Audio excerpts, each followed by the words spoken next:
What's going on, Stim Junkies? High Stim Ace here with my co-host Hammerstone. Today we are doing episode 2 of the High Stim Experience, and we finally were able to figure out the whole landscape widescreen situation. Hammer's in freaking HD. High Stim Ace has a new camera in HD, and we are going to get this done today, boys. How you doing, brother?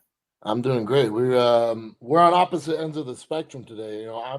I'm crashed and like dumped with no energy, and you're right in the high of a new pre-workout. So hopefully the balance we're able to compensate for each other where it needs to happen. I am hopped the hell up, bro. And we just got on here less than 10 minutes ago, and I was telling you off screen, I am freaking hopped up. My hands are shaky right now. I ran the new Mr. White Yayo edition today, and I had one of the best workouts I had in a really, really long time. And we're going to talk about that in a little bit. But this thing just hit on all cylinders, and it's definitely going to make it on my top lists of 2025, which I have a bunch of them coming out this year. I still have to kind of figure out the placement. Last year for 2024, I probably did like 8 or 9 videos. And the last one, the crescendo, was the top 24 pre-workouts of 2024, which, bro, people don't realize how much work goes into editing a video like that, besides the fact that I got to record all that shit. But just putting the actual pictures of the pre-workouts on the side to make it look more aesthetic, dude, it takes a long time to do these top tier list videos. Even the one I just dropped, the Dark Labs one, took a lot of work. I'm happy that video is doing well because really I stay up till like 12:30 in the morning editing these videos and then putting everything in the description, the hashtags, and everything that comes with it. So it's always a good time, bro. I'm freaking rambling, bro. I'm hopped up, but you look like you're a little bit out of it today. What's going on, brother? Yeah, man. It was just the life of a wrestler. I had a show last night in. Did I still got you there? Yeah, I'm here, bro. Okay, I had a show last night in Indiana, and it's funny because even just doing the show was a little bit weird because I thought this show was canceled up until Thursday afternoon when the promoter's like, "Oh no, just our Sunday show was canceled." So then there was like scrambling last minute booking of the flight, which worked out. I was able to get out there. Both the flights had layovers, which I don't prefer, but it's not the end of the world. So my flight there had a layover. My flight home had a layover. But we got there, did the show, and after probably after like the meet and greet, like I check my email and it's like, oh, you've been rebooked. And so the flight home, I was supposed to fly from Indiana to like Dallas and then Dallas back to Arizona. But the first flight got canceled. So they were like, oh, we rebooked you. So you're going to fly to Charlotte and then from Charlotte back to Phoenix. And the layover, first of all, that first flight left later. There was a longer layover. Then so now I was going to get home in like the middle of the afternoon. I was going to miss our podcast. I was maybe going to miss my wrestling show I have today. So like crap. So I'm like scrambling to find something. And the promoter had said like, oh, you could fly into Chicago O'Hare. That's kind of close. So I looked up and there's flights out of Chicago O'Hare that get home on time. I'm like, okay, awesome. How far is O'Hare? And he's like, oh, it's about a 3.5, 4 hour drive. I was like, that's not close. Like, what are you talking about? So we had to figure out like who on the roster of the show is anyone coming from that direction? Is anyone? And luckily there was a car full of guys. And so I canceled the flight. I booked a new flight out of Chicago, and then jump in a car with some guys I'm just meeting that night. And of course, they're like, "Yeah, we have space," and they had a spot in the front seat, but they had no room for my bags, so we had to put the bags in the car on top of us. So now I got this freaking 4-hour drive to the airport. Just miserable in this car. And also, so we're getting to the airport, like 1 or 2 a.m. The flight's at 5. So there's no sleeping. They're just finding a corner of the airport to lie down for a little bit and try to sleep while they're like buffing the floors and stuff. Oh my God. So I catch maybe 30 minutes and I go to my gate. And I'm like, okay, this is only like a 4-hour flight home, but I want to just sleep for the whole thing. So I boarded the plane first, and also I was first class, but because the plane was so empty, I go to check in, and it goes, eh. And I'm like, what's happened? Like, oh well, we had to move your seat because we have to balance the weight of the plane. So of course I get kicked out of first class, and they put me Oh in my the. God. Like, You're too whatever. buff for your own good, man. You're too buff. And so I get on the plane, freaking finally ready to just try to conk out. So I took some freaking pretty strong sleeping pills, not like a sleep aid. I took like diphenhydramine, which is like a strong antihistamine sleeping pill. Like it'll knock me out. I don't like to use those, but I was like desperate, you know? For Um, emergencies, yeah. so I took one of those and I was just like ready to fucking sleep on this flight. And then I'm laying there and 5, 6 minutes goes by. Like, so I'll send one more text, like text like my girlfriend or whatever.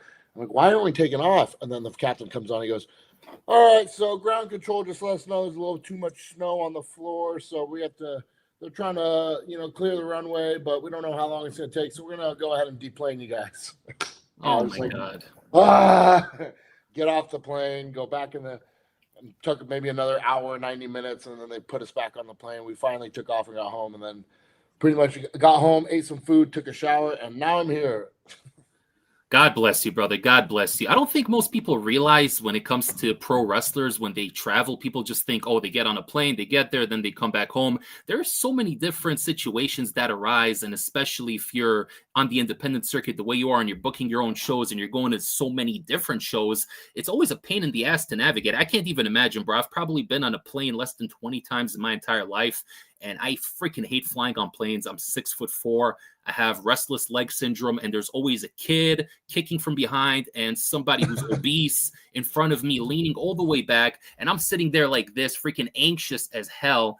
Bro, I literally flew to Arizona to visit one of my buddies actually it was the beginning of this year in March. And I went to visit him. It was my first time ever going to the West Coast. Freaking awesome, by the way. Amazing state. I love Arizona. And one of these days I'm going to be visiting you. But I'm telling you, that flight was like 5.5, maybe 6 hours, which isn't so terrible in the grand scheme of things. But man, it was such a miserable experience. Of course, somebody's leaning all the way back, and me with my big ass legs, I'm unable to cross them. And I can't just sit there like this, like these chicks sit in the corner all timid, and they're just like being all cutesy and sitting like that, reading a book or, watching something on their phone. I can't do that. I'm a big guy. I need my shoulder space, my armrest, like I need that space, So for me, it's really difficult. I'm one of those guys that the stewardesses absolutely hate, because at any opportunity that you can actually get up off your seat and not have to wear a seatbelt, I am pacing back and forth on the freaking plane. And a lot of times they'll just tell me, sir, you need to sit down. And I'm like, I can't sit down, bro. This is freaking crazy. Yeah, pretty much any bad flight experience like that you could conjure up in your head, I've experienced at one point or another. Just, but you try to take the good with the bad, and honestly, I'm surprised how much I didn't let it piss me off the last night. No, I mean, you're probably already used to it at this point, but still, that's crazy, between transferring over from the car to the flight, and then it gets delayed. And especially now I hear because of, we had the government shut down, and that delayed a bunch of stuff. And, they're still kind of like bouncing back from that, from what I understand. So yeah, man, the whole situation in these airports is pretty crazy right now. My mom literally came in from Poland, and she also had a whole bunch of delays and stuff. And she's already dreading her next flight back, which is in like a month and a half, whatever it is. She ended up extending her ticket, but it's crazy to freaking think about, man. How was the actual match, though? I mean, I'm assuming you were pretty tired when you got there. I mean, it was one of these smaller promotions that's trying to like build up, their name. So I mean, it wasn't the greatest, show in the world, but at the same time, you try to take, you take it for what it is and do your best to, give the fans like an experience, and so for what it was, I got nothing to complain about. And also up until like Thursday, I thought the show had been canceled. So to get a day of work and make some money when I thought I wasn't gonna, hey, I'll check that as a win. You have a very positive outlook, and this is why we vibe together, because, despite a lot of shit going wrong in my life, I try to maintain an optimistic and positive attitude, because that is the only way to do it, man. When you succumb to these little things in life pissing you off or whatever, you just end up getting in this negative mindset, which I know all about because I literally used to live in that negative mindset in my 20s. But you kind of have a different perspective as you get older, a little bit wiser. I am 35, even though people tell me I do not look 35 for shit, but I am 35, so it's crazy to think about, man.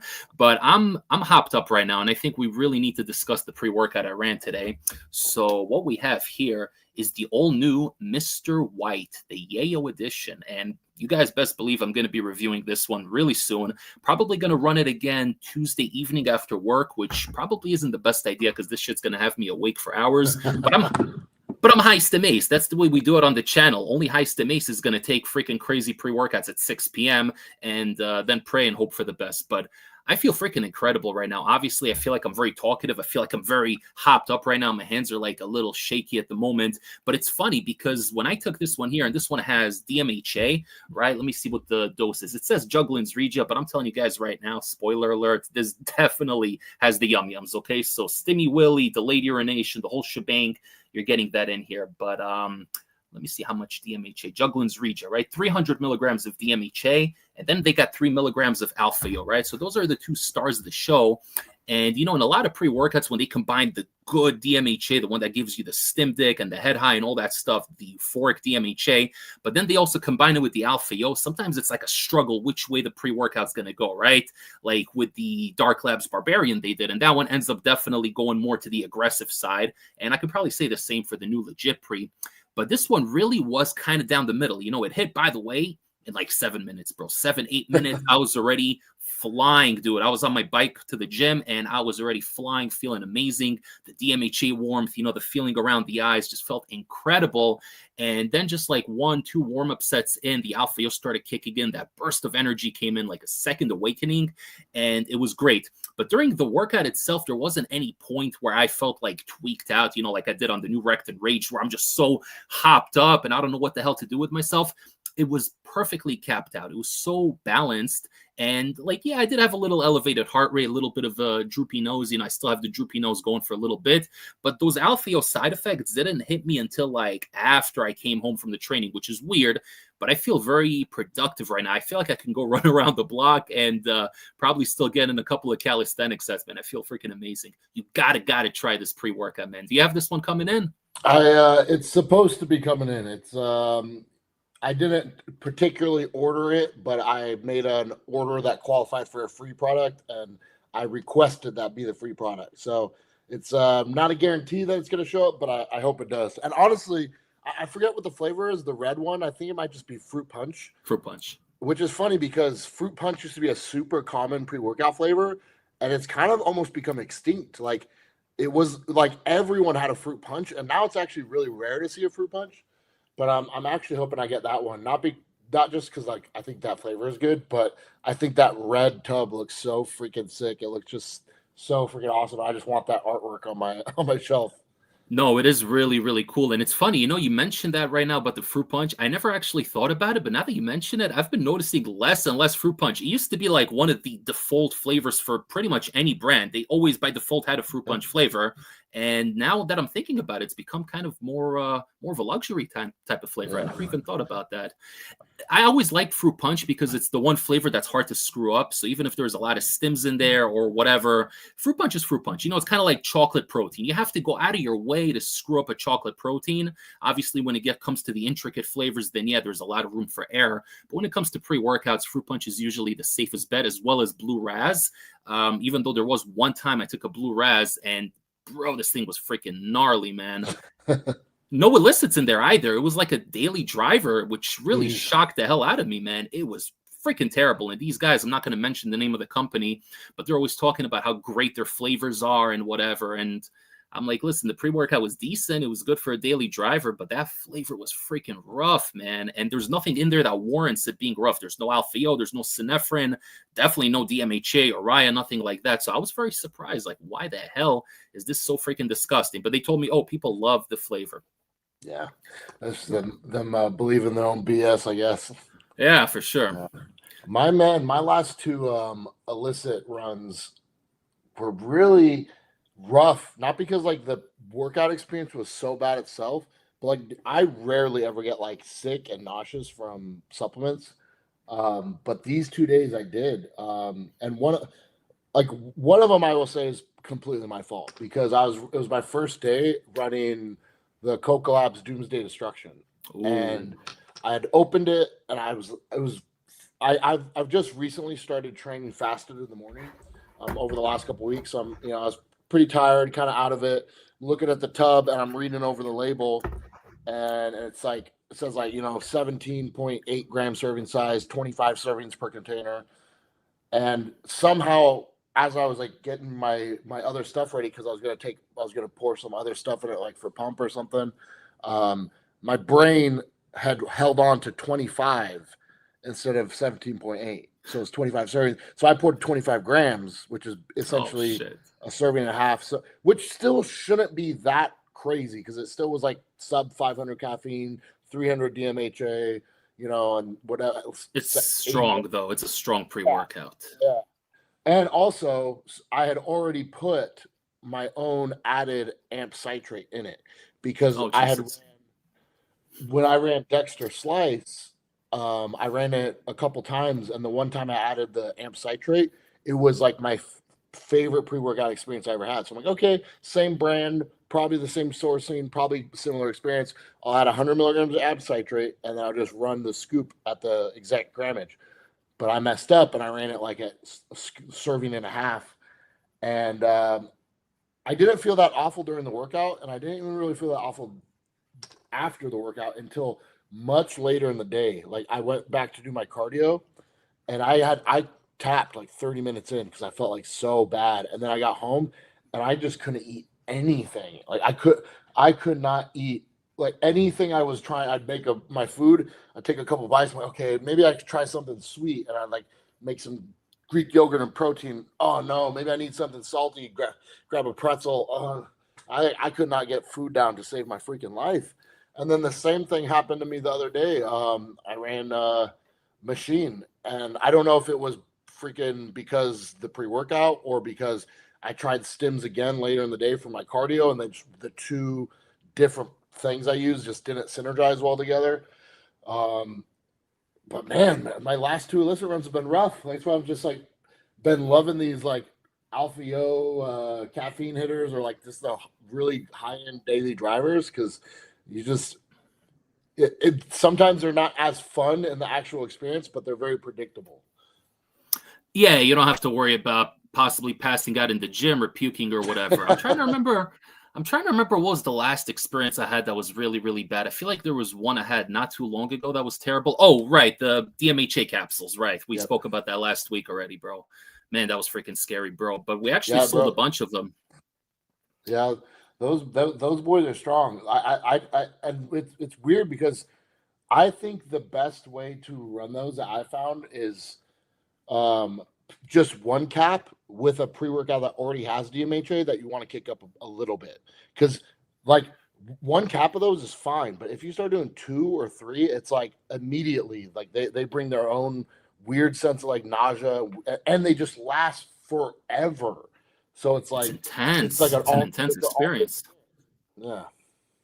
So I actually got sent these also to review, right? These are the Mr. White DMHA. You know, it says Jugglin's Regia, but you're getting 100 milligrams per capsule here. And knowing where this comes from, I'm sure this is going to be way more tame. It's not going to be as insane. So I'm probably going to start this one off at 2 capsules, 200 milligrams, go to 300 if I feel like it's okay. But I'm probably going to run it with just some basic daily driver, like an Apollon Gym Classic or, something basic like that.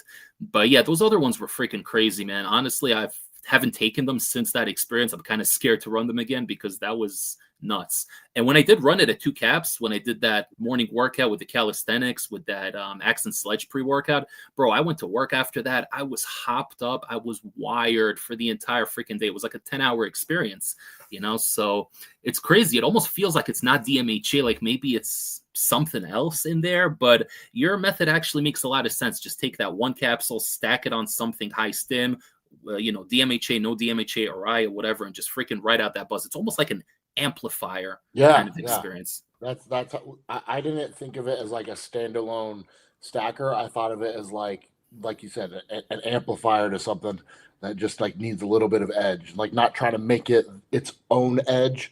Just like I don't know if that makes sense. It does make sense, and I'm thinking about it now. I think that it actually makes a lot of sense that Project M released this, because this is something you could probably take out one capsule and stack it on top of a Project M supplements pre-workout. Their DMHA that they have, it's like more of that chill type of DMHA. It's not, other than Judgment Day, which was, the collaboration they did with Castle Cartel. Other than that one, all their other pre-workouts are way more on the chill, mood elevating, euphoric, nootropic side of things, even with the DMHA. So probably taking one of those caps with one of those other products like Mindbender or, Speed Force or whatever, that would probably take things to the next level. That actually is something I'm going to want to try out.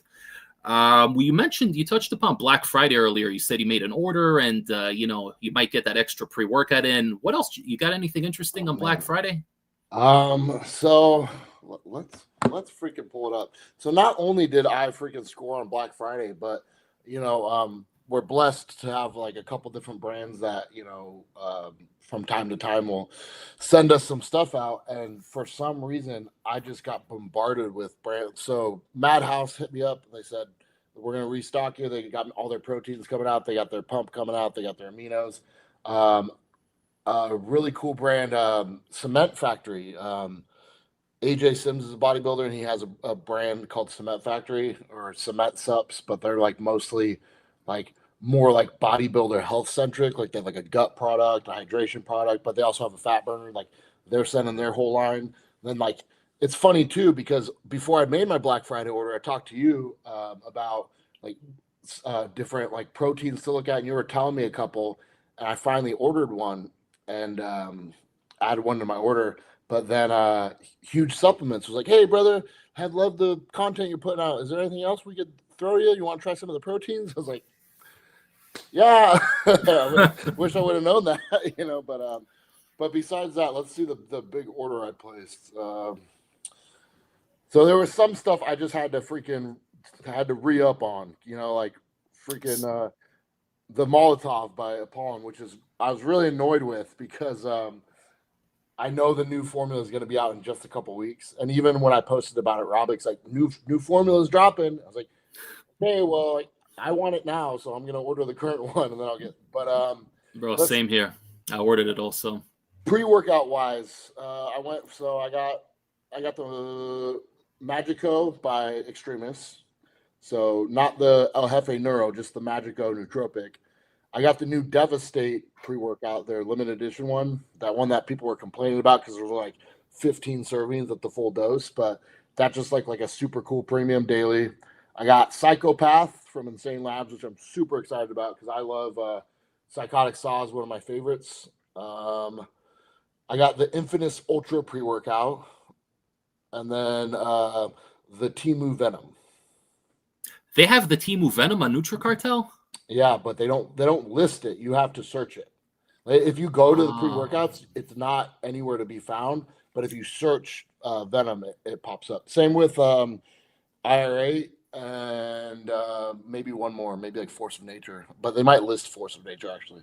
So yeah, I saw Force of Nature on there, but I didn't know they had Irate and Temu Venom. That's pretty crazy. I didn't know that. Yo, NutriCartel's got everything, man. And they are the first affiliate I ever had when I had like 200 subscribers, bro. I hit up Jake and I'm like, listen, I'm a customer, whatever. I'm starting, I'm transitioning over my channel, becoming a reviewer. And bro, this dude right off the bat, he signed me up for the affiliate account. So shouts out to Jake, man. He's a real one.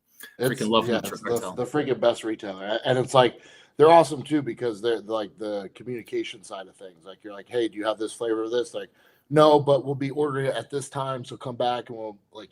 It's not just like yes or no's, or it's not like you're waiting forever for an answer. It's they're freaking on top of their stuff, Yeah, man. Black Friday was interesting for me. I got a bunch of random stuff from different shops, not really all supplement related. I got like a lot of stuff from my house, from Amazon or whatever. But I'm going to tell you right now that Black Friday today, it's not what it was like 7, 8, 10 years ago, bro. I remember people used to wait for these sales. Obviously, you would go in person for the real big sales, and people used to kill each other, which is probably why they slowly transitioned over to online shopping. But I remember even like 5, 6, 7 years ago, Amazon deals, you'd get like 50, 60% off of stuff, like real, actual, legitimate deals. Now, bro, they're giving you 15% off, like 20% off. Like, well, what am I supposed to do with 20%, bro? I'm here trying to get a bargain. I'm getting my check and I'm like ready to spend some money and get some shit for the house. I literally have such a massive wish list on Amazon, just video games, books, and like a whole bunch of miscellaneous stuff. And I just keep an eye on it. Sometimes these stuff sitting there for like 2 to 3 years. I'm not even kidding, bro. And when I see it drop, I'm like, okay, now it's time, and I'm going to pick it up. But Amazon's been slacking on these sales. You have obviously the supplement industry that we're a part of, and those sales are really good. So I did get a couple of stuff, obviously from Apollon Nutrition, spending my own money. People think I'm getting all this shit for free from Apollon. No, I just get the new products that come out. But everything else I buy. You mentioned you restocked on some essentials. For me, I have the essentials that I use regularly. The Molotov Fat Burner Thermogenic that you just mentioned. I got the fiber, which I'm obsessed with. Apollon's fiber, the best product I use by far. You have so much of the other stuff. Their proteins, obviously. I got 3 of the carrot cheesecakes.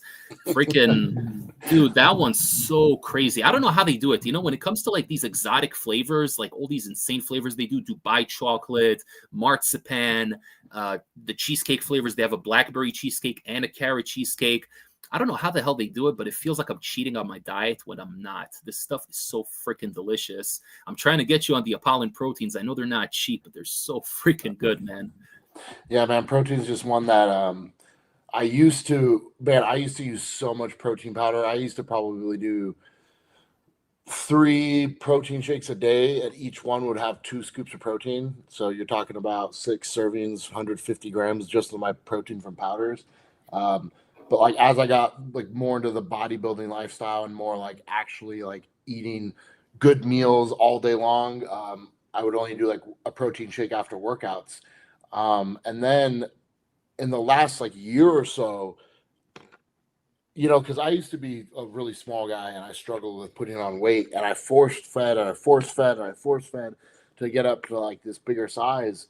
And somewhere along the line, like my body just switched over where it was like, oh, now you can gain weight and now you have the appetite. So it's like now my struggle is I can easily overeat.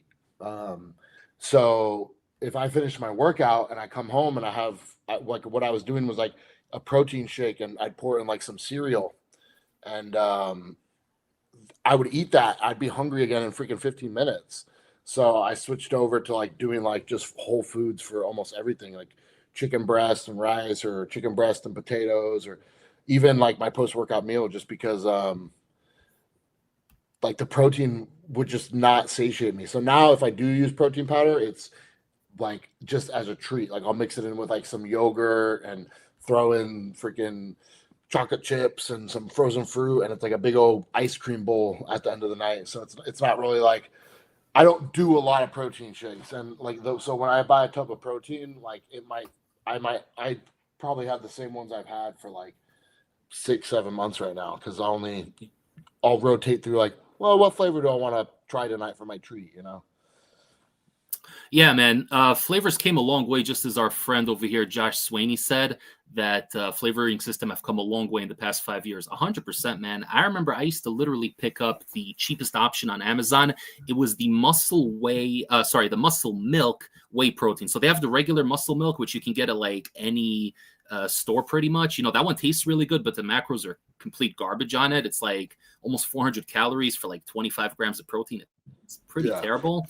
But it has like a really nice taste, And then they had the whey version, which tasted nasty, bro. It was probably the nastiest chocolate I ever had. But I used to get a 5-pound bag. It came in like a big sack, and it was like $40. Yeah. And a lot of times they would have the subscribe and save on Amazon. So you do it and then you cancel it the next day. So I would get that 25-30% discount. Dude, there were times I picked up 5 pounds for like $28, $31. I'm not even kidding, dude. And well, that used to I was gonna say that used to be like the standard price for like protein was roughly $10 a pound was a good price, give or take. And now, bro, you're paying 2.5 times that easy. Yeah, and I go through proteins a lot faster than you do because I don't really eat a lot. My day is very busy at work. I got promoted a couple of months ago and I'm working longer hours now. So, I just don't really have time to meal prep the way I used to. I still cook most of my dinners, but I do stuff that's very easy, just proteins in the oven. I still season it. I don't eat bland food, but usually I keep it simple, have like rice on the side or something. I make that in bulk, and then just whatever protein I'm feeling, whether it's chicken breast or meatballs or whatever. I'm actually a very good cook and I cook pretty healthy food as well, but it's just a matter of time. If I'm coming home from work at 6 and I want to hit the gym and then come home, and if I have to record a review that night, bro, people don't realize High Stim has to plan his week in advance, and obviously then the girlfriend wants to spend time together, watch a movie. Bro, I got to plan everything, man. I got to balance everything out. It's a balancing act, but we're doing it, man. So, I noticed that my channel, I haven't been uploading as frequently. It's about 3 videos a week right now, give or take, but it is what it is. Just my lifestyle has been so freaking hectic that, I don't have the opportunity to do as much as I'd like to do. If only there were like 36 hours in a day instead of 24, then we'd be in a good position. But we're going to look at some questions right now. We still have some topics we'd like to discuss. Guys, if you have any questions, leave them down below. If you haven't subscribed to the channel yet, now is the time to subscribe. Also subscribe to Hammer's channel. I linked it in the YouTube video description. So subscribe to him, follow him on Instagram. We're just going to go over a couple of questions quickly, and then we're going to go through most of them at the end of the video. So we got Optimal Reviews, our friend Gino. He says, has my man Hammer ever had Excelsior? If so, what was your experience like? So I know the answer to this. Go ahead, tell us your experience. And on the other side, I'm going to tell you about the experience with the newest batch of Excelsior, which I just got. And that's going to be a little bit of a teaser for my review, which is supposedly going to drop on Tuesday. So I have had Excelsior, and I had it directly from this guy right here. That was actually kind of like one of the first time, like the way we became friends. I think you posted up that you had pre-workouts for sale, and I bought a couple off you, and we got to chatting back and forth about wrestling, this and that, and then we kind of just kept talking like daily, and then one day you were just like, hey, bro, like, I'm happy to like send you like some samples, and you sent me like every freaking legendary pre-workout that like if you walked into the industry right now, like anything big like you had missed, you had sent me. There was freaking legit pre, there was God mode, there was Excelsior, there was Thermal Spark, Smash, Firestorm, like every freaking thing. And it took a while for me to get through them, but I went head first into some of the freaking crazy ones, and I did do Excelsior, and I felt kind of so about it. Like, okay, like that was fine, but I think the reason was because, dude, I had just been using normal ass pre-workouts up until this point. So when I start using like these crazy DMHA hitters, like for example, like when I use Time Cop now, it's a great workout, but the first time I used it, I felt like I was freaking time traveling. Like I was like, what is happening? Because like my body was a virgin to Araya, it was a virgin to PEA, it was a virgin to even that high of a dose of caffeine. So like, and the nootropics, like that, I was like tripping, like I was on like freaking DMAA and DMHA. So and then I got a very similar experience from a couple of the different pre's, obviously like Smash and Firestorm. So I think when I took Excelsior, I was like, oh, this one's crazy. I was expecting this crazy, like head high, euphoric trip, and I didn't get it. So I was like, oh, this was kind of a letdown. And I've kind of spoken to you about this like since then, because there's been certain pre-workouts or like certain, whether it's a pre or a capsule, and I use them in different contexts, and I realize how like they shine. Like for example, I've talked about the OxyMelt caps. Like they gave me like no thermogenic effect. They gave me no like crazy energy, but they just gave me this freaking mood elevation where I was just like, I'd walk into the gym and I wanted to talk to the front desk, like, oh man, your haircut looks great. Like I just was like, and then I'm doing my cardio. I'm just like this. I just felt good, and I'm like, I wouldn't have noticed this if I tried to take this for like a heavy chest workout, like because I don't want that. I want like some crazy aggressive energy. So I think that's what happened with Excelsior. I took it. I'm going for this nutso leg day, and I'm like expecting like amped up energy and a head high, and I didn't get that. So I think I'm not saying I was a complete non-responder, but I'm saying if I did respond to it, I was looking for the wrong things. So Excelsior is very interesting, and I think it's one of those pre-workouts where everybody's going to experience it just a little differently. I think whatever secret sauce ingredient they have or they used to have, because, you know, some people are saying the latest batches aren't good, and we're going to talk about that because I actually got the latest batch, and the review is going to be dropping probably on Tuesday, so definitely subscribe to the channel, guys, if you haven't yet. But one second, just a funny comment here in the chat. Hey, Ace, is that jug big enough? Bro, you got to assert your dominance, man. Gallon jug or go home. That is the only way to do it, man. I got to go to the gym. I'm 6'4". I got to stay hydrated. And I ran a little bit of glycerol today as well. So you got to keep everything flowing, you know, to get big, juicy pumps here on the stream. But with Excelsior, so it's interesting because that one, first of all, I don't know how long you waited before you actually started hitting the weights and like how long you took it before the training session. For me, the way I run Excelsior, and this is the way that I do it, let's say it's High Stim Saturday. I'm going to take one flat scoop on its own about 45 minutes before I even get to the gym while I'm still at home preparing everything else, right? 6 grams, that's a full flat scoop. That is technically the serving size. Then what I do is I prep my pump formula, usually something, you know, with like 6 to 8 grams of citrulline. I don't like going too crazy on the pumps because I do notice that it takes away a little bit from that Excelsior feeling. But whatever pump formula I run, I'm going to pair another half a scoop. So another 3 grams of Excelsior with that pump formula. And then as I'm heading to the gym, you know, it's like about a 5-6 minute bike ride. I'm going to drink the drink. So literally 10 minutes before I actually start pushing the weights. And I feel this way, everything just comes in synergistically because you're giving Excelsior time to breathe. It builds up whatever secret ingredient it is. It builds it up in your system for like 40-45 minutes. Then you take that second dose, the pump formula, which helps with the blood flow, and that extra 3 grams, and everything just kind of balances out perfectly, and it's paced perfectly as well. And this is complete bro science because I'm basing this on absolutely nothing, but I am the certified bro science expert, so that's the way I do it. But another funny story, I sent GGH a sample also because, you know, me and him exchanged pre-workouts in the past and, you know, sent each other samples and stuff. So I sent him Excelsior also. I think it was either 7 or 8 grams because he likes keeping things as close to the serving size as possible. He doesn't like doing the scoop and a half thing, you know. So GGH, I sent him the Excelsior before he got a tub. And I sent him 2 samples for him and his brother.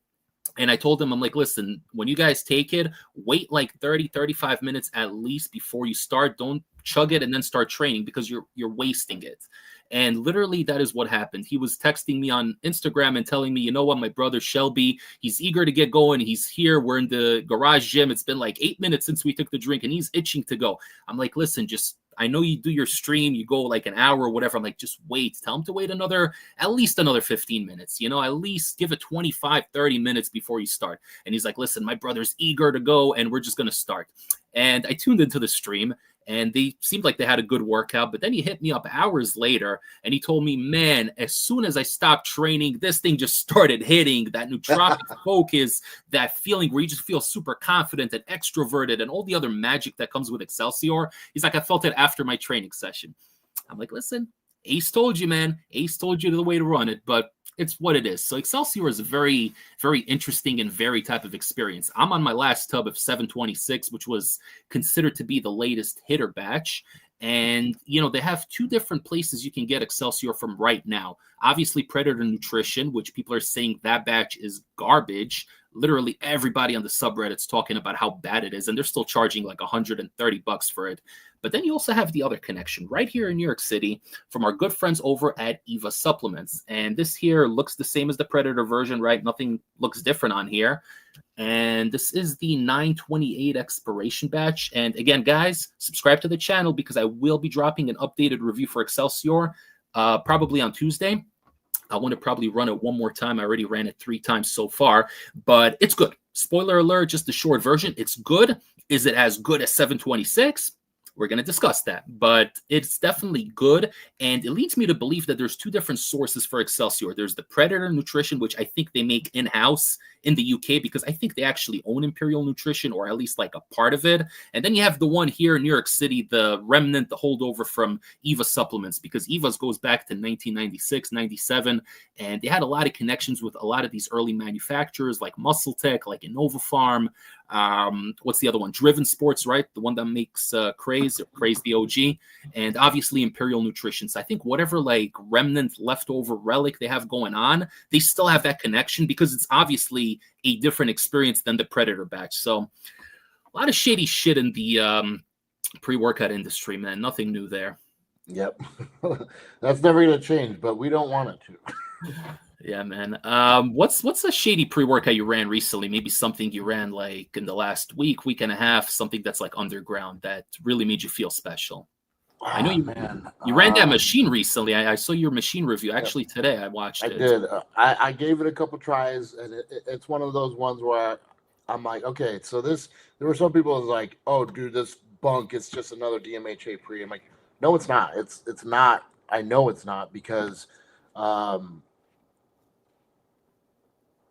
okay, well, you can never say like I know for sure, but I've ran it like multiple times, and one time I actually even ran it with Euphoria capsule, and that completely changed it. So I was like, okay, so it's not DMHA that's giving you whatever the thing is that is in there, but at the same time, my experience was like, okay, this has got something in it. There's a little bit extra to it, but I'm not blown away. Like there's I'm not itching to run it again. You know what I'm saying?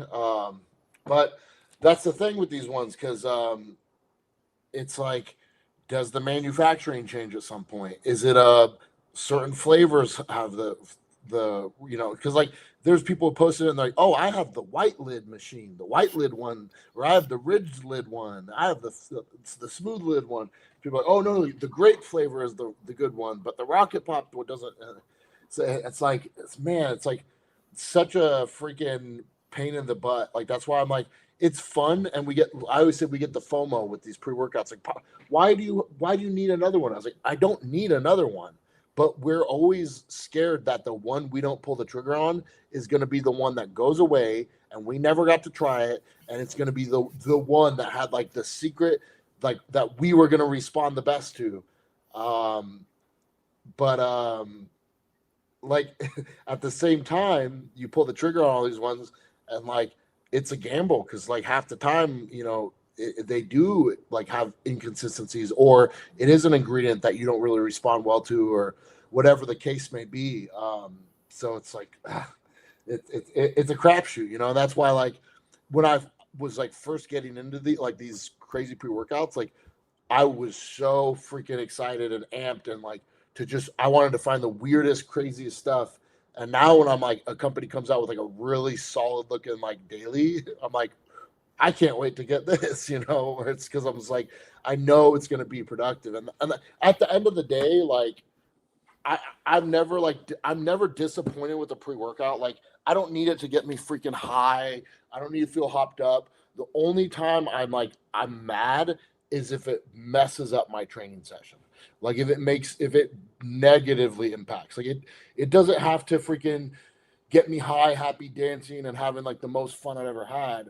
But if it like takes away from the training session, then I actually like get pretty pissed off. No, that makes a lot of sense, man. I think the last experience I had like that, other than the 2 amino caps, was the Gorilla Mode Lightning, which I call Gorilla Mode NyQuil, because that shit literally put me to sleep, both physically and mentally, man. I think that 13.5 grams of L-tyrosine had the opposite effect, and instead of giving me that focus, bro, it just made me so lightheaded and just gave me this insane brain fog, bro. Just killed my motivation. And I think I'm one of the only few people that actually got that reaction. I know it's relatively, I don't know if it's a popular product, but it was relatively well reviewed for most people. But then again, a lot of people that review Gorilla Mind, a lot of like their athletes, they're very biased, and I'm not going to mention names, but a lot of them are very popular influencers, with millions of followers. So in the grand scheme of things, High Stim is nothing, compared to these people, but they're shilling. It is what it is. I'm always going to keep it honest and real no matter what, I love the original Gorilla Mode, the one that had the Araya in there and the Canna. That one was freaking great. Clumping issues, yes, but it was such a good pre-workout to use like 3-4 days a week. Super clean, sick pumps, wasn't heavy on the stomach. And then they reformulated it, and I don't know, man. I just haven't had good experiences with Gorilla Mind. Just not a big fan of theirs. I just think like that tyrosine dose is so strange because, like, first of all, almost nobody would benefit from that. But even if you did, it would be because you have a deficiency that like you're fixing. But to think you would take that, like people take that pre-workout every day. There's no one in the world that could use freaking 13 grams of tyrosine every single day. It's just freaking weird. But before we move on, we were talking about like if we've tried Shady Pre's. I know you've done like a video like a couple months ago where you do like your favorite kind of mix and matches. And one thing like one video that I think I want to make for the end of the year is like my top 10 Frankenstein formulas. And I've tried to come up with some pretty interesting stuff, and I've mixed some freaking things. And I'm like, okay, this in theory should work together, but I've had a couple like backfire on me. And I wonder if you've had any experiences like that where you like tried to like add something to a pre-workout, or if you tried to like mix like half serving of this with half serving of that, and it just completely went a direction that you didn't expect it to. So when it comes to mixing stuff, I'm very, very responsible with it. And I even said in my video that I did, the video you mentioned, I said, you know, the ingredients that I mix on here, everything kind of has a rhyme and a reason and a purpose. I'm not just going to take, you know, half a scoop of juice and then half a scoop of cracked purple and just mix it in and hope for the best. Like that, I'm not going to do that because I know a lot of times, first of all, they're manufactured in different places. The sourcing is different. You don't know how they're going to interact together. And a lot of times people are just going to take two crazy ass pre-workouts, mix them together, throw in a Hail Mary and praying to God that everything's going to be okay.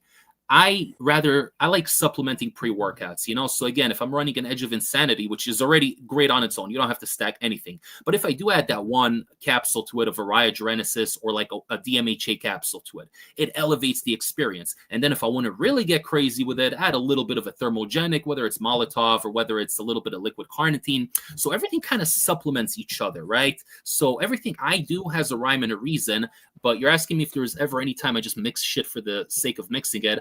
I'm trying to think. Nothing really comes to mind at the moment. Obviously, you told me about Kill Switch and Tweak, which was an amazing experience. But those are two pre-workouts that do go well together because Kill Switch gives you that crazy tunnel vision focus and endless endurance, but there isn't really anything aggressive kind of pushing you to lift. You know, so you already have to be in the mindset where I want to lift and I want to go, and then the Kill Switch is good on its own. I've ran it on its own and had no issues, but I do find that with Kill Switch specifically, whether it's mixing a Alpha Yo capsule on top of it, or adding a thermogenic, or even adding like half a serving of Edge of Insanity, or what you suggested, Tweak, which has the Alpha Yo and the thermogenics and like a little bit of that aggressive edge, it balances that one out perfectly. Now, when I ran Excelsior yesterday, the new batch, which again, guys, I will be reviewing really soon on the channel, I did pair it with an Alpha Yo capsule, the double yohimbine from Dark Labs, which by the way has become one of my favorite products to add to almost anything.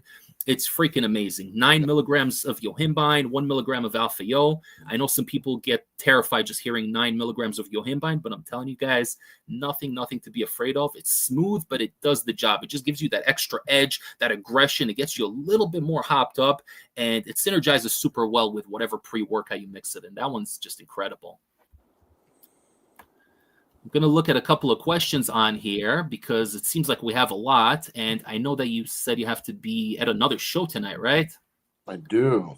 Yeah, so we actually had a bunch of topics that we were going to discuss, some wrestling-related topics, and maybe we could just get into one topic really quickly, and then we're going to do the Q&A afterwards because, again, we're nearing an hour already, and, you know, time flies when you're having fun.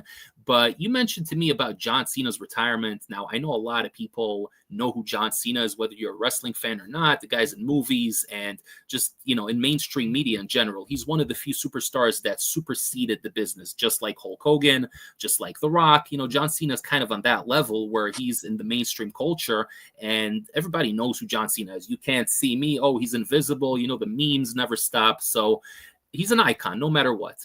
And he's been doing this run for the past year in the WWE. He called it his retirement tour. And basically, it was just him having dream matches with a lot of different opponents. And it's his last year, which is cool in theory. But then they did a storyline where he was supposed to go against, it was against Cody, right?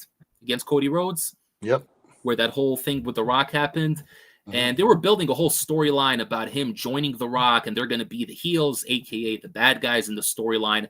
And then The Rock just fucked off. We don't know what happened backstage. There was definitely some drama backstage. Hasn't hasn't been on the show since then, hasn't tweeted anything WWE related since then, and it's already like 8 or 9 months since that went down, and he just basically went MIA. So John Cena ended up going heel for a couple of months, which felt very forced. I mean, we've all been waiting for Cena to turn heel for so many freaking years. You know, it's kind of the next version of the NWO, Hulk Hogan turning heel back in '96. So everybody was waiting for Cena to turn heel, but the timing just felt wrong. You know, he's doing his retirement tour, and everybody wants to be happy. Everybody wants to wear the Cena merch and support him and show him love in his last year. And now he's doing this half-baked heel turn just because The Rock disappeared. And I feel like that really put a damper on things going forward. You know, they turned him babyface really quickly, so he became the good guy again. And he's just been having random matches with no storylines or anything. So I don't know. To me, I feel like they kind of dropped the ball on it. What do you think? Yeah, I mean, it's hard because when you have something that's such, like, so many people are going to expect so much out of it, it's like it's hard to not have someone, like, no matter what, there was going to be disappointment. You know what I'm saying? Like, because certain matches aren't going to happen, and people are thinking, oh, is Kurt Angle going to come back and wrestle Cena? Is Edge going to come back and wrestle Cena? Is, you know, all these things. It's like that was never even a possibility on the table. So how are you getting upset that it didn't happen? You know, yeah, I mean, definitely. So I don't watch the product as consistently as I used to. But that whole heel turn thing was definitely just like, it was so weird because it felt like it did feel forced, but then it felt like he was like, okay, well, I'm going to commit to this and make it work.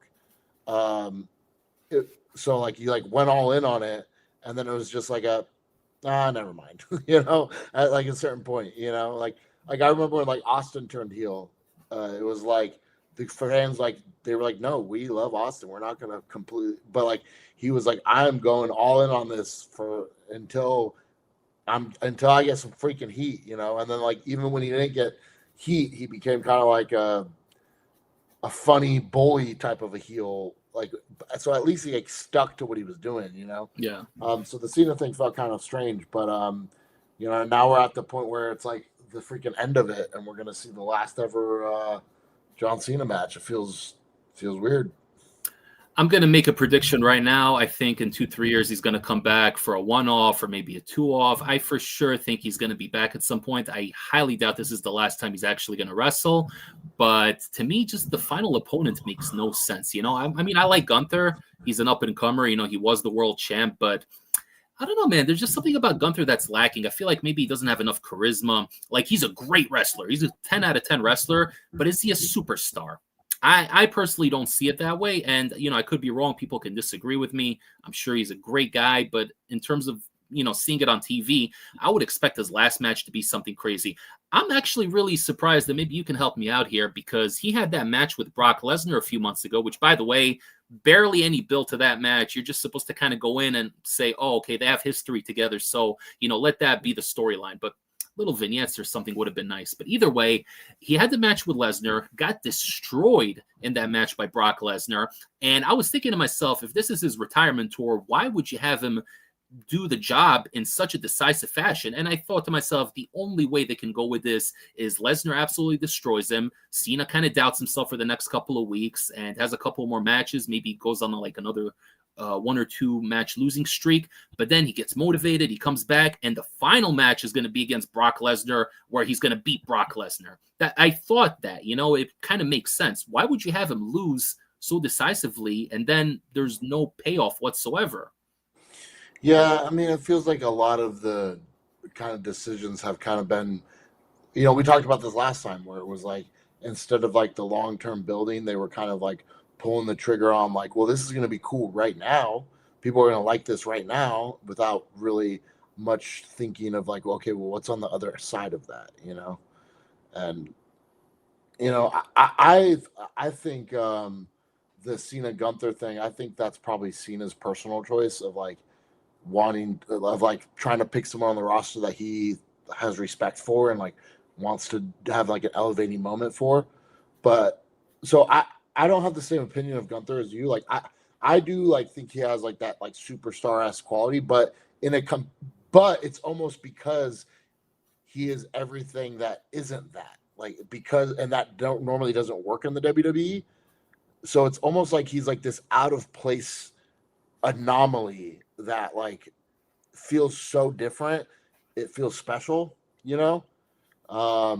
Like, but that being said, like, I would have, I thought like a Cena program with like LA Knight, like if those Oh, two yeah. would have been final opponents, because there's another guy who could wrestle, but like imagine those two like verbally jousting, like a couple times on the mic, like they could build you a story in 2 weeks that would feel super heated and super over the top, and like, but then again, it's one of those things. If that would have been the match, there would have been a whole bunch of other people, complaining about something. 100%. It makes sense, man. And this is definitely a topic we could talk about for hours, but it is what it is. In the end of the day, we're just the viewers, and that's what it is. I'm definitely going to watch the match, but I do wish they went in a different direction. And with Gunther specifically, I like him. I am a fan of his. I just wish they kind of gave him more of a character. I get it. He's the silent badass that takes no shit. I get it. But that's not a character. That those are character traits. I really wish they leaned into the German connection and really like have him come out and speak in German, cut heel promos in German. Like they used to do that back in the day. There was a French tag team in WWE back in the day. I think it was La Resistance, right? They were the French tag team, like in the early 2000s. They would come out and start like ranting and talking shit to the crowd in French, and everyone's just booing them, like, and chanting USA and whatever. I know people say that is outdated, and it's stereotypes and whatnot. I love stereotype humor. I'm sorry, bro. You can make fun of me, make fun of Polacks all day, every day. I love stereotype humor. It's exaggerated. It's over the top. I've always been a fan of it. So imagine him coming out in like a freaking red robe. I'm not saying the guy needs to start doing salutes, but, maybe talking German, throwing a couple of jabs in there and just kind of playing to that authoritative figure. I think that would be really elevate him to the next level. I don't know, guys. Tell me in the chat if I'm crazy or not, but I always love when they did those gimmicks. When they had the Indian wrestlers, Jinder Mahal and what was the other guy's name? Holy crap, Veer Mahan, right? Coming out to that Indian music and with the whole get up. I love that shit, bro. I love it. I don't care if people consider it offensive or whatever. Man, you had a Mexican tag team in the early 2000s, the Mexicools. They used to come out on lawnmowers, man. They literally came out of freaking lawnmowers, People are going to cry racism. I don't view it as that. I think it's humor. I think we can all poke fun at ourselves. Again, make fun of my Polak connection all day, any day. I couldn't care less, but it's what it is, man. I think we're going to take some questions now. We're going to look at some stuff because the chat's filling up, and I wish we can keep going. But we got a lot going on. I gotta freeze you 1 second because you brought it up. You brought up La Resistance, so I just got to tell the story. Go for it. That when I was in Japan, there was one night where one of the really popular sponsors out there who like takes a lot of the boys to dinners and stuff hit me up. He's like, "Hey, can I pick you up and take you to dinner?"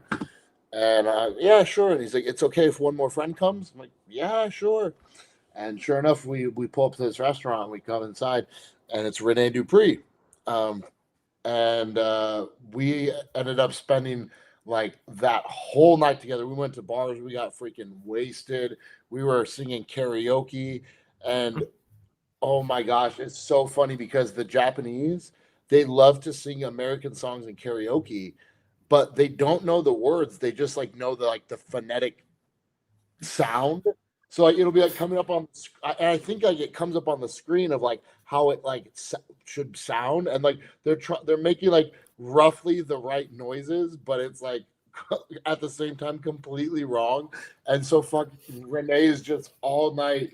He's just like, "Oh, do you know this band? Do you know that band?" And he just keeps making this guy freaking sing for like hours, and we were just laying there freaking taking shots of sake, wasted out of our mind, listening to this guy who speaks no English, like try his best to sing like Led Zeppelin songs. It was freaking incredible, man.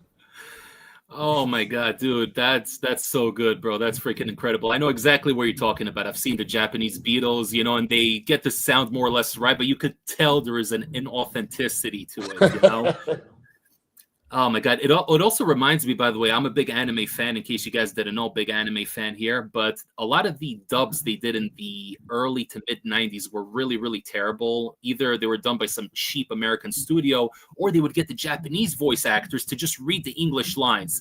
And there's some stuff. I'm gonna send you a clip on YouTube, bro. Even if you're not an anime fan, you'll still appreciate this as something funny, bro. Where it's clearly Japanese people speaking English, and it's so terrible. It's so awful, but it's hilarious, you know? And also, if they throw in some like curses in there or whatever, you know, oh my God, that stuff's freaking incredible. But yeah, man, sake. You mentioned sake right now. You went out drinking sake. That's literally my favorite liquor. I mean, it'll take your night in a wild direction, that's for sure. I'm not a big drinker, but sake is just freaking incredible because it goes down so smoothly and you don't really feel it. And then suddenly out of nowhere, you get that warmth and it's a very happy kind of drunk. It's not like tequila where I have church bells in my head or beer where I'm bloated or vodka where it just wrecks me, you know, but sake just makes you like very extroverted, very happy, willing to do silly stuff such as singing karaoke and just puts you in a very good headspace overall. But yeah, man, we're going to start with some questions here. Our buddy, Mr. G237, what's the best pre when you're on a budget? I know coffee besides that. So I'm going to tell you one pre-workout that comes to mind right away to nobody's surprise, Apollon Nutrition, Apollon Gym Classic, because you're getting 30 genuine servings in there, and it's a very well-dosed label. So if you're looking for a daily driver that literally has you covered with everything, you got the 6 grams of citrulline, which is very solid, beta-alanine at 3,200, betaine at 2,500, and I think caffeine is 300 or 350, if I'm not mistaken. So literally $1 per scoop, you know? So even if I see these people in the gym, they have like cans of C4 or whatever. And I'm thinking to myself, man, these people always coming here with the cans of C4, $2.50, $3 a can. Why wouldn't you just get a pre-workout like, you know, like Apollon Gym Classic, $1 a scoop, and it's going to get the job done so much better. There's actually athletic performance enhancing ingredients in there as opposed to just flavored caffeine, you know? Yeah. I mean, one thing that like I would say to people is like if you're not like looking for a specific pre-workout and you're just trying to be frugal, like there's a couple sites like Poor Boy Supplements or supplementhunt.com or like there's like if you just Google like you know clearance pre-workout supplements, like there's always something like I got like the Core Fury, which is like a great dosed like high-end daily driver type product. I got it for like $8 because it was just for whatever reason, maybe it was going to expire in a couple months or whatever, you know. So there's always stuff out there. One that you know comes to mind for me because I got it for like $10 and I consistently see it for sale anywhere from $10 to $15 on different websites is the Nutrex Outrage, and that one's not in the same realm as far as like Apollon Gym Classic. Because what Apollon Gym Classic does is it gives you like the efficacious doses of literally like one of every ingredient for every aspect, like your pump, your endurance, your power output, a stimulant. You know, it gives you like some of everything. And Nutrex Outrage completely doesn't do that, but it's a very feel good, reliable like stim hitter. So it's like you're talking about guys who normally go and buy a $3-4 energy drink every day. Well, if you get 30 servings of this for $15, that's 50 cents a serving, and it replaces your No brainer. You know? Yeah, another thing I like about these, you know, budget pre-workouts is that you could stack stuff on top of it, you know, especially in Apollon Gym Classic, because that one is already clinically dosed with pretty much everything. So you can add an Alpha-Yo capsule to it. You can add an Araya Genesis capsule. You add a DMHA capsule, whatever you want, a thermogenic. It gives it a lot of flexibility because you're already getting the core experience, you know, and you really don't need more than that.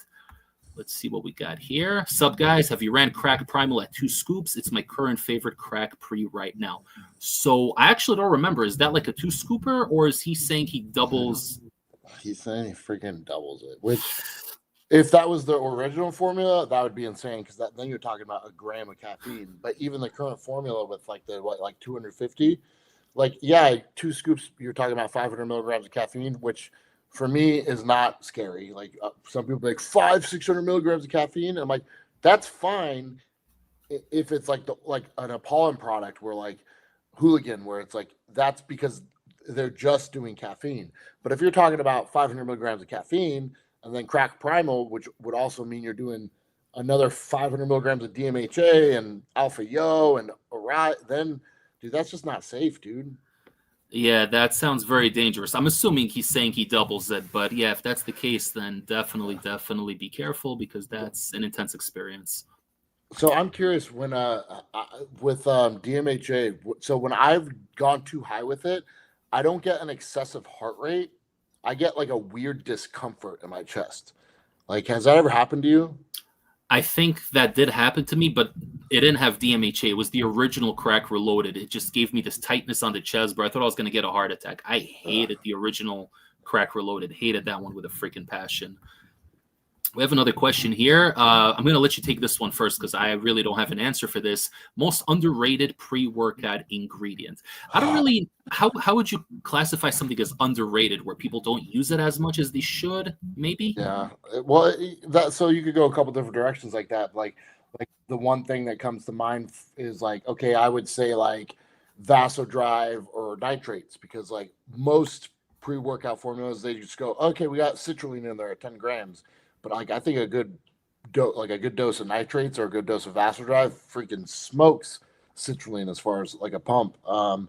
But one thing that, and you know, I sent you the other day, I sent you the single ingredient hitter. Is one of my favorite like standalone stimulants to add is halostashine. I think that stimulant gets overlooked a lot. Like I think it, it's not like a night and day difference, but like I've noticed I liked a lot of pre workouts that had it in it, and it's a good thing for, in my opinion, to add to certain formulas like that kick it up a notch without making it like an illicit experience. For example, like if I'm taking like the Total War Reloaded, and I'm like, okay, so this is pretty good, but I want to have a little bit of extra firepower, but I also don't. I'm taking it specifically as like a non-illicit day to keep my tolerance to like Araya and DMHA down. So I have like 150 milligrams of halostashine, and it gives it a really nice kick. Um, you know, another one that I've never isolated the ingredient and tried it on its own.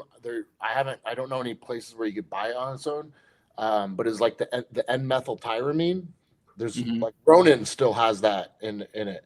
And I'm like, I don't know if it's this ingredient, but every pre-workout I use that has that just feels aggressive as freaking hell, man. So I'm like, I've been trying to find a source for that to see if I can like test it on its own, just adding it to stuff and seeing if it really adds that or if that's just how the Ronin formula comes together. But those are a couple ones that come to mind for me.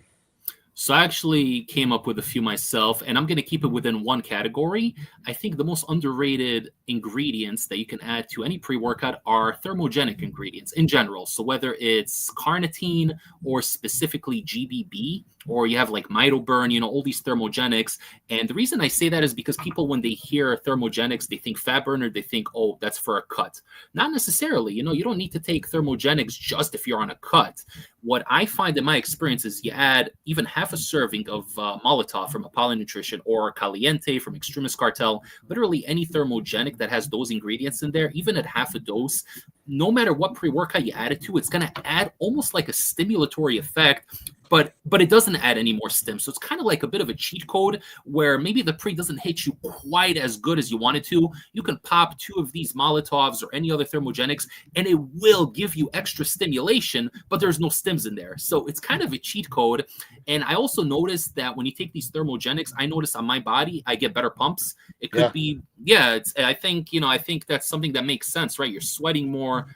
Well, It, yeah, because I even just like adding like the liquid carnitine, like I normally do that for my cardio, but sometimes I'll just throw it in the pre workout, and it's like by the time you get to the gym, your body already feels a little bit more warm, and like like so it's like it gives you this sense of readiness, and then like you start training and your body warms up quicker, so it feels um like you're ready to get into the workout quicker, like it feels like your blood is flowing better, like even if it's not, it's like these sensations, like it's like you said, it's like a cheat code because it gives you like a lot of the similar sensations you get from like being cracked out on like a heavy dose of caffeine, but it doesn't have any of those drawbacks or negatives. So it's only like, so it's like it kind of tricks your brain into like feeling like this readiness, this alertness, and then like when you're in that zone, you're going to feel and notice the other stimulants that you actually did take like that much more. 100%. So we have our buddy Alien Man. He says mine was Eva's, and I'm assuming this refers to a comment he made last week. He mentioned he got Excelsior. I forgot if he said that it was good or if it wasn't good. So Alien Man, let me know. Leave another comment, and I'm going to put you up on the screen. Let me know if it was a good experience for you or a lackluster experience. I personally thought it was very good. I ran it 3 times already, but it's different. It's good, but it's different. So we're definitely going to do that review. Got another question here from Brick Quake. What's the most caffeine you've both had in a day? Take this one first. Oof. I don't know for sure. But it's definitely, I've definitely done over a gram in a day. Same. But because there's sometimes when I've done like a freaking,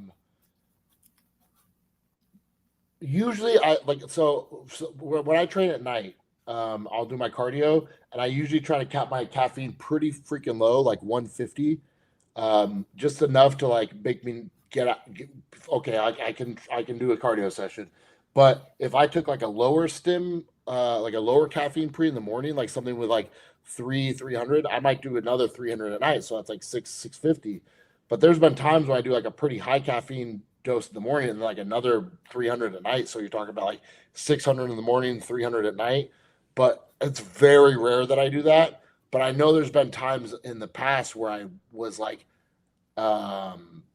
probably just not as aware of what I was taking, when I definitely would have done over a gram somehow, whether it was like, I remember there was this one pre-workout I used to take, and it was actually like pretty decent.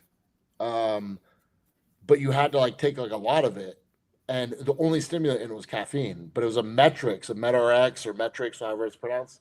It was something by them that I got at Vitamin Shop. And I remember I took 2 scoops or like 2.5 scoops in the morning. And I want to say it was like 250 milligrams of caffeine per scoop. So you're talking about like 500-600 milligrams of caffeine. And me and my buddy were on the road training, and we lifted. And then later that night, but like late at night, we had to wrestle. And I was so freaking tired. So I mixed up another freaking 2 scoops of it. And I drank it for the match. And I felt like at that point, it didn't do anything to wake me up. But my heart was just like, oh my God. I was so freaking scared. I was in a match. Thank God it was a tag team match, so I could tag out. Because if I had to just keep going, I literally thought my heart was going to freaking explode. I'm going to send you a sample of I got Apollo Nutrition's Lionheart. I haven't tried it yet, but that one's formulated specifically for athletes, so there isn't a lot of pumps. I think there's actually no pumps in there. Low caffeine, I think just 200 milligrams of natural caffeine, but there's a lot of athletic performance-enhancing benefits in it. So I'm going to send you like 2 or 3 servings of that one, because I feel like maybe it's something that you probably could take before a match, and it would kind of get everything going properly, Mm-hmm. Well, wait, you never answered. You never answered, brother. Do you have a ballpark idea of what's the most caffeine you've ever taken in a day? Oh, yeah. So I'm also at about a gram. I don't think I ever went over a gram of caffeine, but caffeine's it's a very interesting ingredient for me, because if I take too much first thing in the morning, like if I go to work, I had an experience the other day. I went to work last week. I slept like 5 hours the night before, like 4.5 hours. And I took the Apollon coffee, the nootropic sharp coffee, which, by the way, 400 milligrams of caffeine, 3 grams of tyrosine. That thing's freaking nuts. But I took it at the full dose, and it woke me up within 5 minutes, but man, that thing had me on edge for like 3 hours, because it's a lot of caffeine first thing in the morning. I'm on an empty stomach, and then the 3 grams of tyrosine also gives you its own kind of little buzz. That thing freaking had me going, man. So now I take it just at half a scoop, and then I cut it with some decaf coffee to just kind of give it a little bit more flavor, because it's just half a scoop. It's not that much flavor, but that's what I do now. But it's funny, because if I have it too early in the morning, it can give me anxiety and jitters, but then I can have a cup of coffee literally 5 minutes before bed. It's not going to affect my sleep. It's just something that's not going to do anything. So I don't know. Caffeine's a very, very interesting ingredient for me. Let me see here. We got some wrestling related comments from our buddy, Mr. G2. He says Cody was supposed to turn heel and didn't want to, so Cena said he would. Yeah, that's what I heard also. And that makes sense. That wasn't the issue. The heel turn itself was great. I just had an issue with how they followed it up. WWE can make a lot of amazing moments. The problem is they don't know how to follow up on them. That's the main issue, of my opinion. And then he also says it should have been Edge. I'm assuming as a final opponent. Yeah, that would be pretty cool, man. I would definitely like to see that match, but I don't know, logistics. He's still in AEW, I think, so who the hell knows? We got our buddy Josh with Sold. Insane Labs products are a great budget option. They're always having massive sales. Yes, so Insane Labs is a very interesting company, and I do love their products. Not a big fan of certain business practices they have, and this is somebody that used to be affiliated with them. They did get rid of the affiliate program. They used to have like their own app for it or whatever, but I've picked up from them a bunch of times, just using my own money. But what they do is, and I think this is a little scummy, like they'll list certain pre-workouts such as Psychotic, which you can get it on NutriCartel for like $30. They will list it at like $70 on the website, but then they'll give you discount codes like Insane60, which takes off 60%, right? That code still works, by the way, Insane60. So, if you know about it, you can go and get a bunch of their pre-workouts. I can add 5 pre-workouts, put in discount code Insane60, and I'm paying like $23 a tub. You could do that, but you have to be in the know about it. If you're just a casual and you go on there, bro, imagine paying $60 for freaking Psychotic. I mean, come on, man. Yeah. It's a bit of a scummy practice. I wasn't a fan of it. And also when I was part of their affiliate program, you had to whatever. It was like a whole ladder program that they had, giving you commissions based on how much you sell. And they did it through an external app, which had a lot of issues. So needless to say, I love their products. Not a big fan of how they conduct business and how they do stuff like, in-house. But yeah, if you guys are looking to get stuff on a budget, insanelabs.com, discount code Insane60, which gives me exactly 0% commission. But yeah, guys, I love you. So I'm putting you on game for free. Let me see. Alien finally got back to us. I thought the Excelsior 928 was good, but not great. I didn't get the illicit feel, and I did 2 scoops. Definitely not worth the price for me. I thought Venom hit way better for the price. So I kind of agree with that. I ran it at 1 scoop, I ran it at 1.5 scoops, and I ran it at 2 scoops. I already did 3 different runs, and I'm going to talk about that in my review. It's different. Yeah, it's definitely different. I could be wrong, but I think it still has that secret sauce ingredient in there, although maybe at like 65% potency of whatever the last batch was. I think it still has the magic, but yeah, you're going to have to run it at like 1.5 scoops, 2 scoops to really get that Excelsior feeling. You could still take it at 1 scoop and pair it with like an Alpha Yo capsule. That works really well too. But yeah, it's definitely not worth $120. I got it for $85 each. I got the Eva's Black Friday deal, so I really got lucky with it. $85 I would pay for it. $120 I would not. So that's where I'm going to put that. And you guys are going to have to watch the review on Tuesday to get the rest. Looks like we got 2 more questions on here from XX FIFA. What's your take on Shady Pre-workouts, including secret samples, illegal samples in their tubs? For example, Hyperpower, which makes you think about what is actually in these powders. I know all about this. Yeah, I got some opinions on this. Go ahead. Take this away. So there was a huge fuss about this on the freaking on the Reddit forums. Like there were some people who were so freaking mad, and because they included a 7.0 sample, which is it's a super extract of kratom. There's like kratom, and then you extract kratom to mitragynine, and then you extract mitragynine down to 7.0. It's like the most concentrated freaking form of kratom. So if someone's taking like 5 grams of kratom, you only have to take like 15 or 20 milligrams of 7.0. And funny enough, the sample in Hyperpower, they also had them in Game On. They've had them in a couple of different ones. Was a 20 milligrams serving of 7.0. And bro, I remember I've seen so many freaking things about like kratom linked to this, kratom linked to that. That's the other thing. And I get it, man. Everyone's gonna have their own thing. Like some people, like, well, I have substance abuse issues with opioids in the past, and so this could really set me off. I was like, well, if you know that and you feel that way, then just take the sample and throw it out. I don't know. That's maybe easier said than done. Like, okay, just to see it tempts you. So I'm not trying to downplay that by any means, but the people who are acting like 7.0 is like crazy dangerous. It's not. Like it's especially so. Like you can't even like really overdose on it. Like the people who have had bad effects, it's because they're doing like polypharmacy. Like they're taking their freaking this drug with that drug and this drug, and then they're also using kratom, and then they go to the emergency room, and it's like, oh, kratom put you in the emergency room. It's, no, you're on 9 different drugs, my man. But I actually like I was really hesitant about ever using that stuff, but I've used 7-0 and I actually really find it beneficial. I will only use it very sparingly because it is something that it's the same way you and I approach like a strong pre-workout. We're not going to use a DMHA pre-workout every single day because we don't want to just keep taking more and more of it to chase its effect. We want to take our pre-workout, have a productive workout, and then move on with our freaking lives. And the next day we'll use something, more tame and without any illicits. And 7-0 for me, what I've realized is when people see me post up these like long, crazy cardio sessions, a lot of the times I use the 7-0 for that because it really Really? like get through the pain barrier where I'd normally be tapping out. I just kind of it for me. I don't get any euphoria. I don't get any headache. I don't feel like I'm on drugs. It doesn't feel like I took a painkiller, but like it's a lot easier for me to push the pain that I'm feeling kind of to the back of my mind for a little while. But that being said, it is a very strong. I do think it's weird for it to show up in a pre-workout product as a sample. So I do understand the people who are upset about it.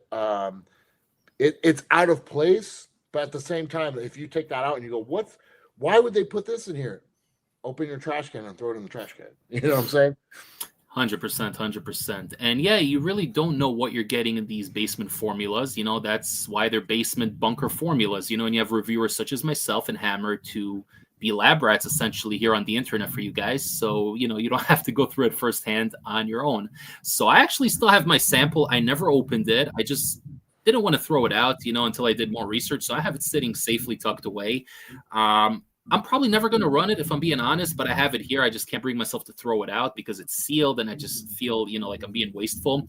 But the way you describe it, it sounds a lot like Phenibut to me, where it's something that it's not dangerous, but you got to respect it. You can't be taking this stuff every day or else there might be dependency issues or whatever. But as long as you're respectful, you know what it is, and you're a mature adult about it, then there shouldn't be an issue. And that goes really for everything that we discuss, all these supplements, all these ingredients. Final comment here from Mr. G2. He says, I hope next time the show is longer. Brother, we're at 1 hour and 20 minutes, man. What other podcast is giving you 1 hour and 20 minutes? Hammer was generous enough to stay on the show for an extra 20-something minutes. We were supposed to cap it off at 1 hour initially, but here we are. And this is the end of the show, guys. I hope you enjoyed it. Like the video if you found it enjoyable, entertaining. We're going to keep doing these every Sunday unless Hammer has prior commitments, wrestling matches, or what have you. And that's pretty much it, guys. Hammer, give your plugs away, my friend. Same old stuff, man. I'm having a blast with these. So if you got any questions for next time, you could drop them. And you're watching this not live, leave them in the comment box below, and we'll try to scoop those up and make them some topics for next week. And yeah, man, we're just two guys having a good time. So as much as you guys want to interact with this, the audience is basically going to be the ones to steer the ships. We're just going to be kind of talking about what you guys want to hear about. So thank you guys for watching. Go ahead and follow me on all the gimmicks and keep tuning in. One final thing before we go. Courtney just came in right now. I know she's a big fan of yours, and she's saying hello. But Courtney, this is the end of the show, so you're going to have to catch the replay. I guarantee you it will be worth it. On your way out, don't forget to like the video, subscribe, and all that other fun stuff. Guys, we will see you all next time for the next High Stim Experience. High Stim Ace and Hammer, signing off. Take care, everybody.